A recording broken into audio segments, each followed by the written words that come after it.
Звуковые эффекты – это именно то, что вдохнет жизнь в твое видео, разнообразит его и сделает более реалистичным. Например, такие или такие.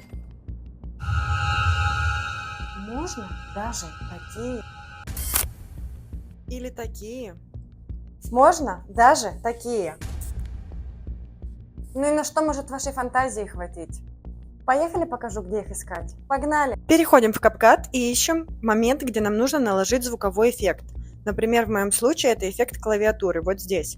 Теперь захожу в звук, затем выбираю раздел «Звуковые эффекты». И у нас открывается библиотека с огромным количеством разных звуковых эффектов. Чтобы было проще найти мой звук и не искать его во всей библиотеке, можно просто в поисковой строке нажать звук клавиатуры. Обязательно нужно писать на английском языке, и здесь можно прослушать, какой звук нам подходит больше. Выбираем его и корректируем под размер нашего видео. Для этого нахожу момент, где мои руки перестают печатать, нажимаю на звуковую дорожку и затем на разделить и удаляю ненужный мне кусочек. Ищу следующий момент, где мне нужно наложить звуковой эффект. В данном случае я хочу наложить звук кассового аппарата.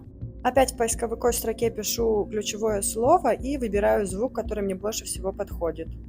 И аналогичным способом выбираю остальные звуковые эффекты. Если тебе что-то непонятно или ты что-то не можешь найти, то обязательно пиши в комментариях, будем разбираться вместе. Обязательно сохраняй это видео и поделись им с тем, кому нужны такие же звуковые эффекты на его видео.